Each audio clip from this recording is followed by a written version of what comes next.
இறைவனுக்கு வணக்கம்.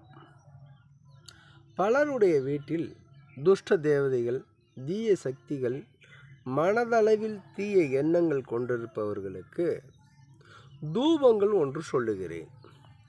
இந்த தூப முறையானது முறையாக கடைபிடித்து வரும் பொழுது அவர்களின் குடும்பத்தில் அனைத்து விதமான பாதிப்புகளில் நீங்கி சுபிட்சம் அடைவர். இந்த பரிகார முறையில் அரசங்குச்சி அரசு விதை ஏதாவது ஒன்று, மருதாணி விதை, கஸ்தூரி, சாம்பிராணி, சிகப்பு நாயுருவி, இலுப்பை, புனுகு, புங்கமரம், முந்திரி, குங்குளியம், அதில் கருப்பு வெள்ளை என்று 2 வகை உண்டு. ரெண்டிலுமே சம அளவு வாங்கி கொள்ள வேண்டும். வெள்ளருக்கு வேறு, அருகு வேறு. அதனால் அருகு, ஏலக்காய், வெள்ளெருக்கு என்பது பெரிய செடியாகவும் குத்து செடியாகவும் குத்து மரம் போலும் வளரக்கூடியது. வெள்ளருகது என்பது சுமார் நிலத்திற்கு ஏற்பவாறு கலர் நிறங்களில் அதிகமாக வளரக்கூடிய சக்தி கொண்டது.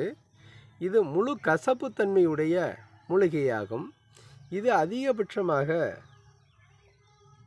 அரை அடியிலிருந்து ஒரு 1.5 அடி உயரம் வரை வளருவதற்கான சாத்தியக்கூறுகள் உண்டு. அது செடி வகையை சேர்ந்தது. அந்த வெள்ளருகம், ஏலக்காய், வெண்கடுகு, கோரோசனையில் குதிரையிலும் கிடைக்கும், பசுவிலும் கிடைக்கும். இது பசுவின் கோரோசனை வாங்கி கொள்ளவும். கோஷ்டம் என்பது வாசனை கோஷ்டம். இது ஒரு வகையான கிழங்கை குறிக்கும். நொச்சி என்பது நொச்சி இலை. இது கருநொச்சி, வெண்ணொச்சி, நீல நொச்சி என்று 3 வகையில் உள்ளது. இதில் எந்த நொச்சியாக இருந்தாலும் பரவாயில்லை. ரோஜா இதழ் என்பது பன்னீர் ரோஜா இதழ். இது நாட்டு மருந்து கடைகளில் அனைத்துமே கிடைக்கக்கூடிய பொருள்தான். ஆலங்குச்சி, ஆலமரம், ஆலம் விதை அல்லது சந்தனம், அகில் கட்டை, அதாவது குச்சியாகவே கிடைக்கும் அகில், தேவதாரு மரம், மேற்கண்ட 23 வகையான மூலிகை பொருட்களையும், இது நாட்டு மருந்து கடையில் கிடைக்கக்கூடிய அனைத்து பொருளுமே நாட்டு மருந்து கடையில் கிடைக்கும். இவை அனைத்தையும் சம அளவு வாங்கி சுத்தம் செய்து இடித்து தூளாக்கவும்.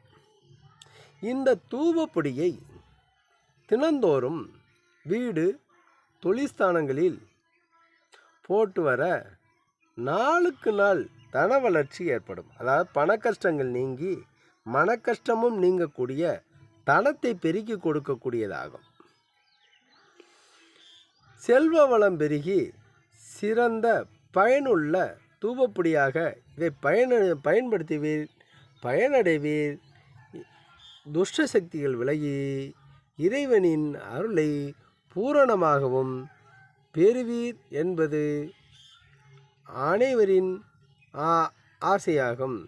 இதனால் இந்த தூபப்பொடியை கணபதியை நினைத்து கொண்டு இவ்வாறு செய்து தூபம் போட்டு வரும் பொழுது தொழிலில் நன்கு முன்னேற்றமடைந்து பல வகையில் பண கஷ்டம் தீர்ந்து நல்லபடியாக வாழ்வீர்களாக.